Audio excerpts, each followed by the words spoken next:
Hey, awesome photographers out there! How are you today? Over here, I am very excited to share with you this photo on this follow along Lightroom tutorial. You can download the same photo that we're going to be editing and follow along all of the edits so you can learn some really cool tricks to do some dramatic sky. So I'm going to quickly show you the before and after slideshow. So from this original photo, we're going to be editing to this amazing dramatic photo in black and white. It's hard to believe that the original photo has so much information on these clouds and so much texture. This is all done in Lightroom. It's one photo and it's not a composite. So if you do have a photo that you want to recover your highlights, just check this tutorial out because your mind is going to be blown. So I am Giselle Behrens and this is Photo TV NYC. Remember to subscribe to the channel and ring that bell to always have an alert for when the show is live every day at 12 p.m. and at 3 p.m. And if you do like the video and you found it useful, you can go ahead and like the video right away so you don't forget that afterwards. And let's start. So right now, this is my workspace. So on my workspace, I have my photo. And as you can see, this was a photo that I was going to quickly discard and just mark with an X because it looks very dull. I don't see any cool clouds like the ones that were there on that day. And it just seems very, very bland. However, with Lightroom, we are going to make it look, as the beginning, when I showed you, this amazing dramatic sky all the way on the top and the reflection of the image on the bottom. So our objective with this photo is going to be to captivate the viewer's attention with the sky and afterwards play and for their eye to bounce around with the bottom of the photo which has the reflection. You can download the same photo. Below on the description is the link. It's taken in RAW to give us more flexibility and control over how we're going to edit this photo. So let's start in our Develop module. Here in our Basic, this tutorial are for photographers who are familiar or have some familiarity with Lightroom. If you do not have any knowledge of Lightroom, you can follow us, subscribe to us. We are going to have a tutorial starting from scratch on basic how to use Lightroom. So on our Basic tab over here on the right, we're going to start from the top to the bottom. And right now, this exposure is way too high to get the details vivid. So what I'm going to do, I'm first going to check what type of information I have in my file. And that first tip popped up on your screen. We're going to check out what information we have over here to see what we have to work with. And to see that, I'm going to lower my exposure to my left and just see what type of clouds, what type of pattern is in the actual file and in the photo that we can recover. And this is what we call highlight recovery.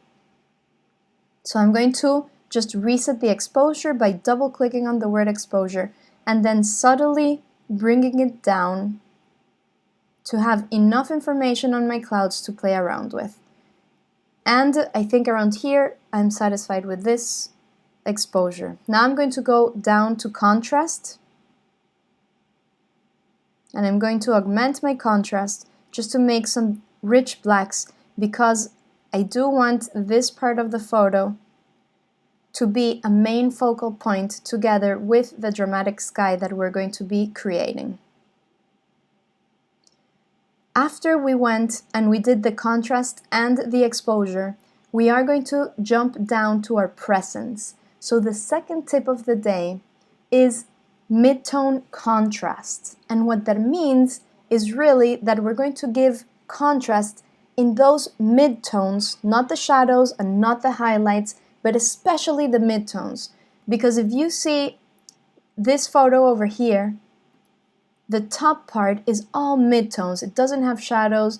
It has some highlights, but we're going to treat them as if they were more on the midtones. And when we do pump that up, we're going to start seeing that dramatic sky. And this is our secret with this photo to get that amazing look here on the clouds. To do that, we're going to use our dehaze, clarity, and texture starting from the bottom to the top. So I'm going to slide my slider of dehaze, and you can quickly see how fast those clouds start to become more 3D. Now I'm going to slide my clarity to the right, just subtly to see what happens. Also, you can go ahead and feel free to go all the way to the right. It does start looking a little bit too much for me, especially in this area. It's just a little bit too heavy if you go with all clarity, especially below, because we're doing general adjustments. All of the bottom part of the photo starts to get ruined. So I'm going to reset clarity just by double clicking on the word clarity and just adding somewhat of clarity, around 35. I'm good with that. And now texture is going to give you sharpness, and it's going to emphasize the shadows on the clouds. So let's just bring it up and see how that affects. You can see, especially in these textures over here, how they really start to become more alive and crisper. I'm going to reset it and bring your attention over here so you can see the before and after of adding the texture. Now it becomes fuzzy, and right there you can see how this texture starts becoming crisper and sharper. And this is exactly what we're looking for right now. Now the bottom part of the image, although I'm happy with the top part, the bottom part became a little bit too dark.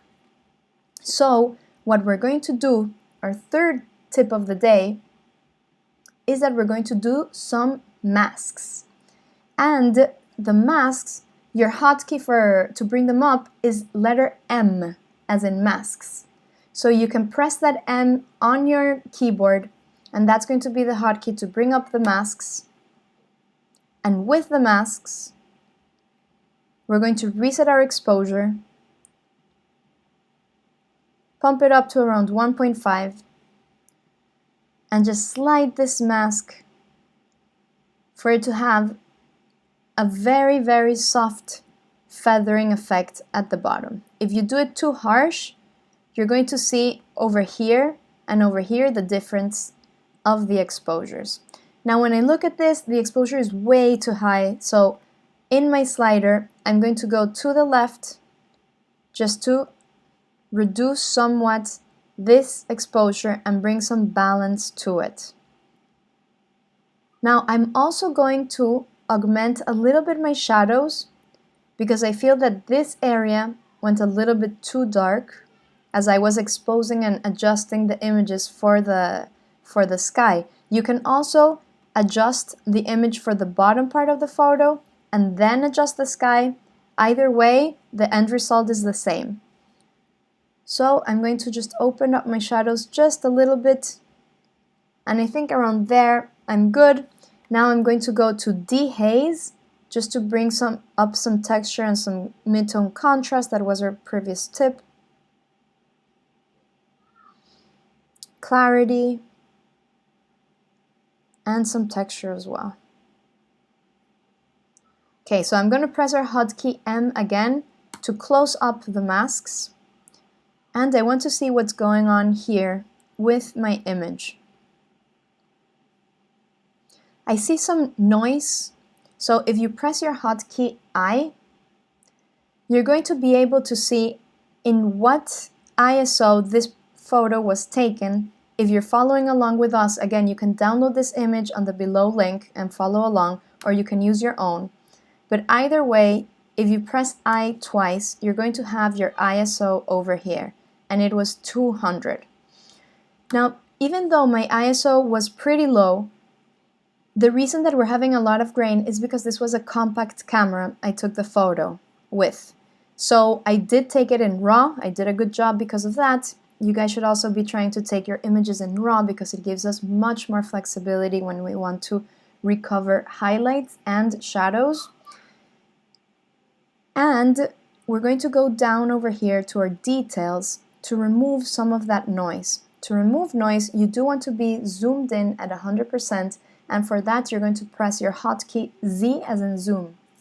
I love to play with hotkeys and to work with them because that makes me go faster as I work. So I'm going to select a nice area to take a look at the noise, and I think that over here, because it's not as busy and it's a smooth cloud, you're going to be able to see more noise coming out here. So we're going to go to our noise reduction slider in luminance and just slide that to the right.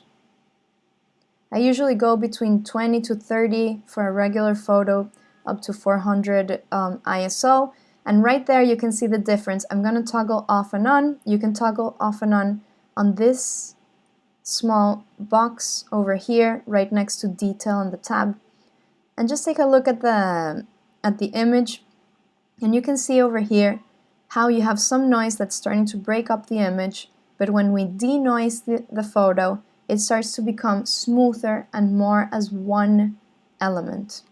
Now you don't want to go too much with the noise because it's going to become starting pasty, unless that's the look that you're going for. Now when I zoom out and take a look at this photo, I do like the direction that we're going towards, and I want to check where we were at the beginning. So at the beginning, you can toggle your backslash key on your keyboard, and that's going to be your hotkey to see the before and the after.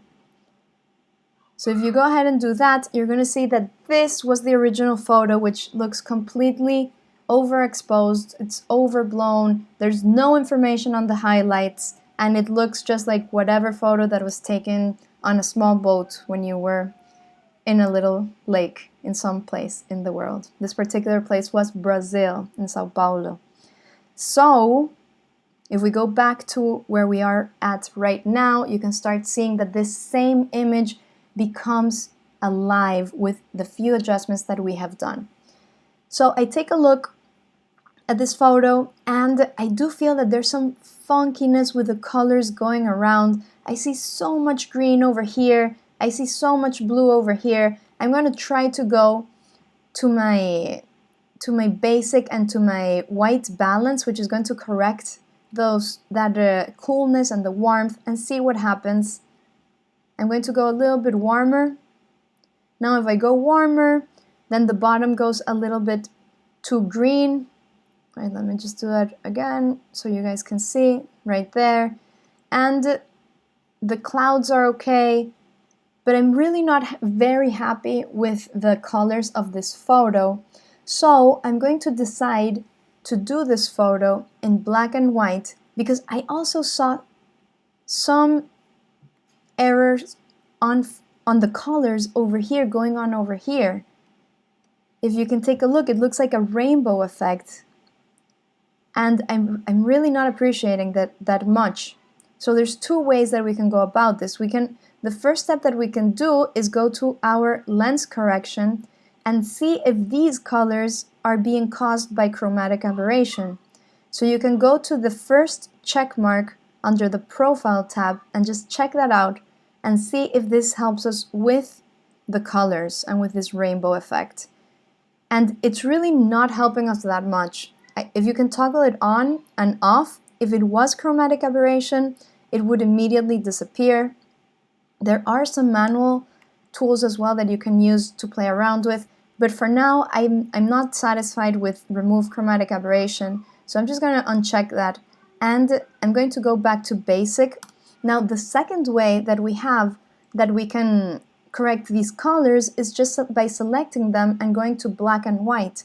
That way any chromatic aberration, any color temperature weirdness or funkiness that's going on with the top and the bottom, it can completely be eliminated just by checking black and white. And this photo, I feel that it really works on black and white because it has a lot of tonality to it. You can see some gradual tones going on around here.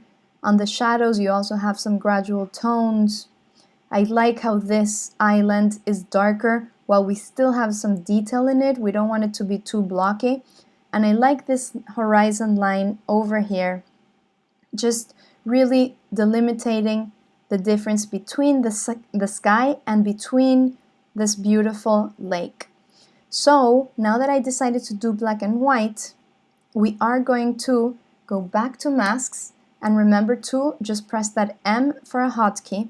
We already have this mask going on the bottom, but I want to also include some masks on the sky just to bring that attention to the play between the horizon over here and this beautiful contrast going on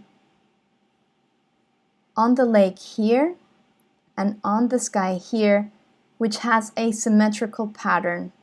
If you can take a look over here, this is where I want to bring my viewer's eye and attention. So when I share this photo, my intention as a photographer is going to be to tell a story between this amazing dramatic sky, the reflection, and how this small island or piece of land was just in the middle of both.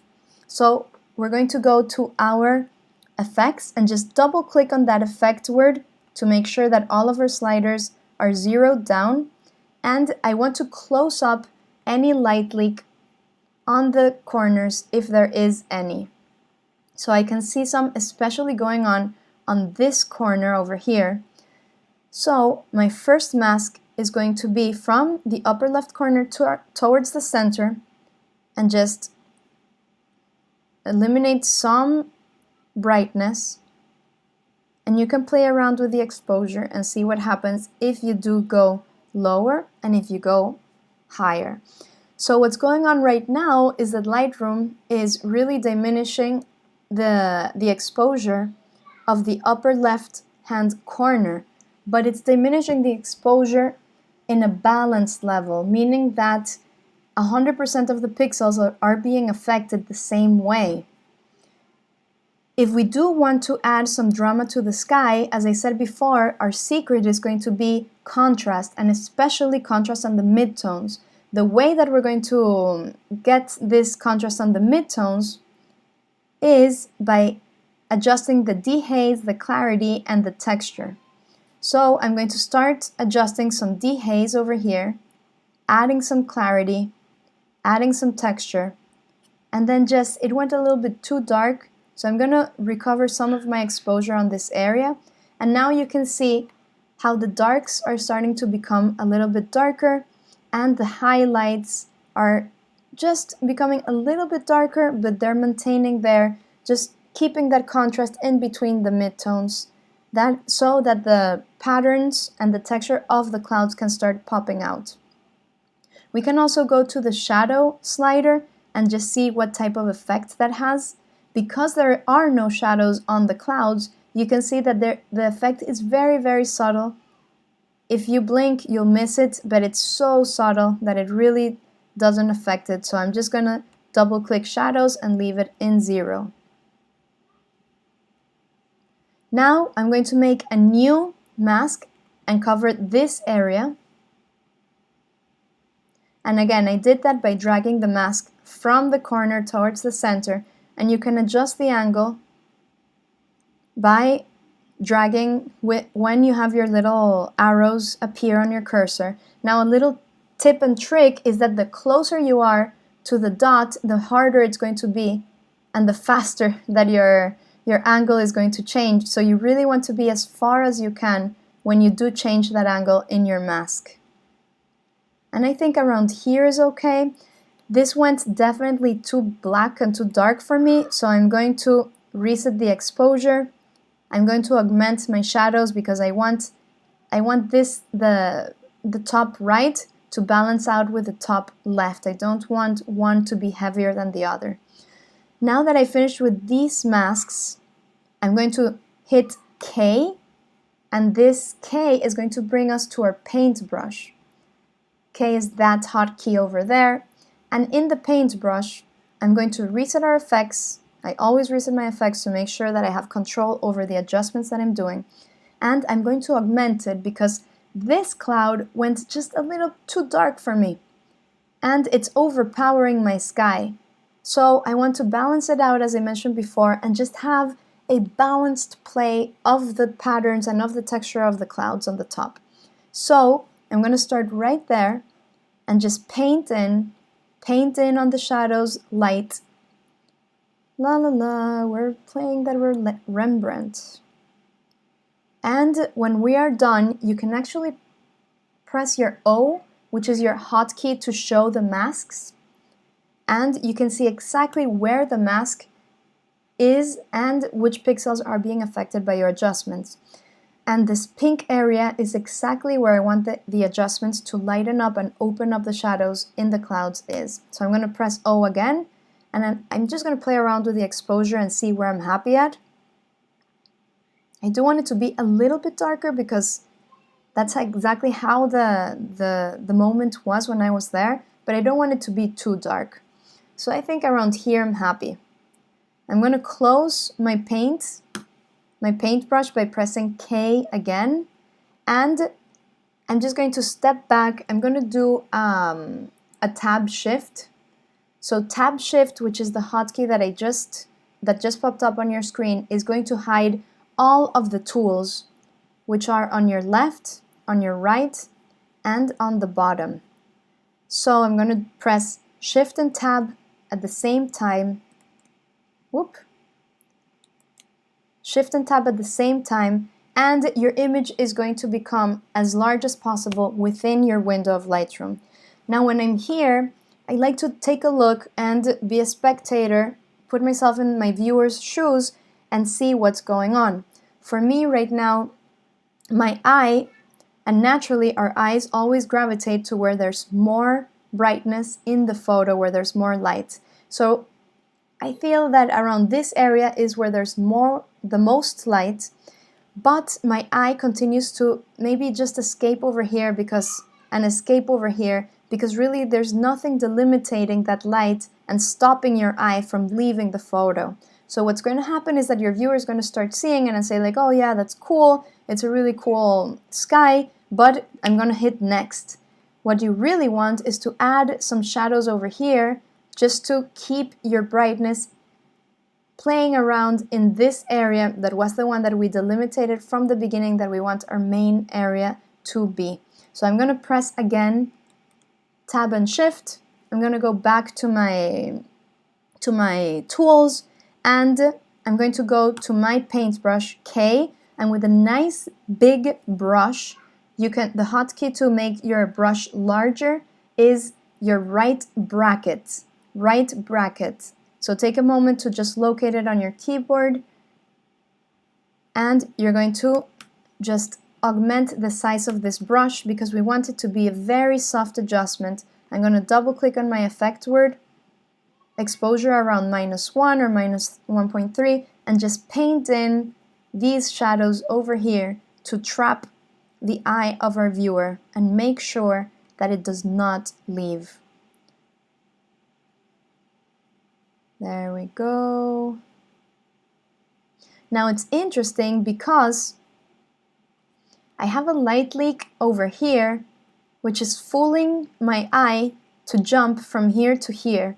So let's just do a selective paintbrush tool over here to block out this light leak. And we're going to do that by pressing on New, Exposure on -1. I'm going to make smaller my brush with the left bracket. So the left bracket is the one that's on your screen right now. And I'm just going to paint in some negative exposure, and I'm going to go to my highlights and see if this affects this area at all, and it does. I want it to be a little bit darker, but I don't want it to affect the clouds that are around, so I'm going to press Alt, and that's going to erase some of my masks that I have. And I feel that around there, I'm happy with that result. You can go lower or higher if you please. Now, I like where we're at. We already sealed up our light, and if you can see the photo, you have it around here, but I still feel that we can go higher up with our mid-tone contrast. So I'm going to go back here to my clarity and see what happens if I do a general adjustment and slide this to the right, what's going to start happening is that my darks are going to become too dark and this area is going to become too overpowering. So I'm going to Command C or Control Z as in zoom, and that gives you the undo, as everybody knows. And I'm going to go to M as in masks, and I'm going to add a new mask, double click on my word effect, and I'm only going to add clarity on this mask. So clarity is going to give me that punch that we just saw. I wanted to stop around here because I don't want it to affect the bottom part of the area of the photo. And I'm going to do some texture just to add some sharpness to it, a little bit more clarity. And I'm going to do the same with this corner. Now I'm going to go to my paintbrush, double click on the word effect. If you do have any questions, just feel free to write them up in our chat or in the comments below if you're watching it recorded. I'm going to augment the exposure so I can open up this big block over here because I feel that it's too heavy. So I want to balance it out with the rest of the composition ever so slightly.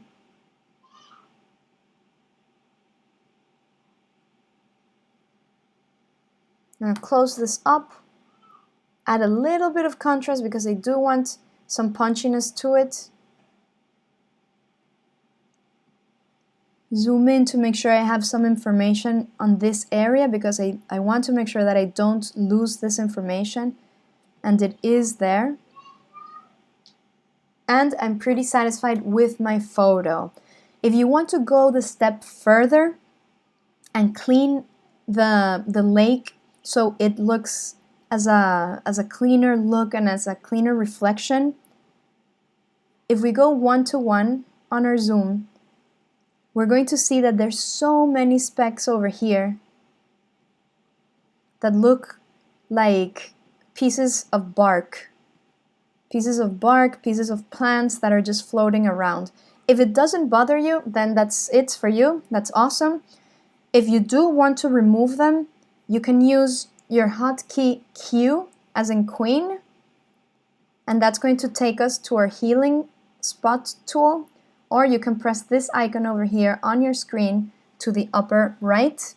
Make sure that it's on heal and select a size which you're happy with. Zoom in, right bracket to augment it, and you can start just clicking on each of the small speckles that you can see there, and they're going to start to disappear. So this healing brush really does a great job healing and eliminating all of this debris that was on the lake at that moment. Now there's a ton of it, so what I did it beforehand. I'm going to go to my before and after of the photo that I worked on before, just so you guys can see the difference of having the specks and not having the specks. So this is my after, and here are the specks. You can see how nice and clean the effect of the tool is. I'm going to zoom out in a second, but I want you to see the before and after, how they just appear by magic. And you don't have to open Photoshop to clone these out. That's going to take you so long. This took me probably around 4 to 5 minutes only selecting each one of them because there were so many throughout the photo. So if I go before and after, you see that they start appearing here. So this is how our photo starts to look. Let me go to the one that we were doing right now live. It's this one. We can open up a little bit the exposure and press your hotkey R, that one that just popped up. That's going to give us our crop because we do want a straight horizon.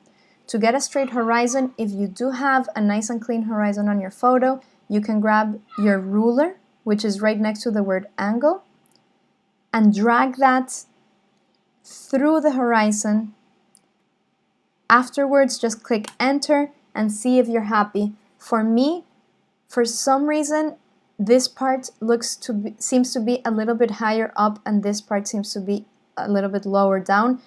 It might be 100% straight, but because you have some mountains over here, this is dragging down the composition visually, while this is a little bit more open and it's driving it up. It's a lighter composition. So just to correct that visual line, I'm going to manually just slightly adjust it. I think I went too much. It's so slight.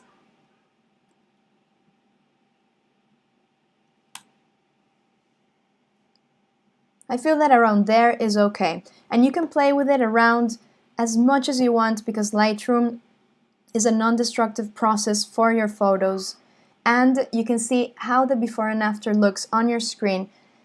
Lightroom does all of the adjustments as a tag on top or next to or inside of the file of the photo, so the original file is never being compromised or damaged. That's the beauty about Lightroom. You can adjust it today and go in 3 years afterwards and adjust it again, and it's still going to be the same information.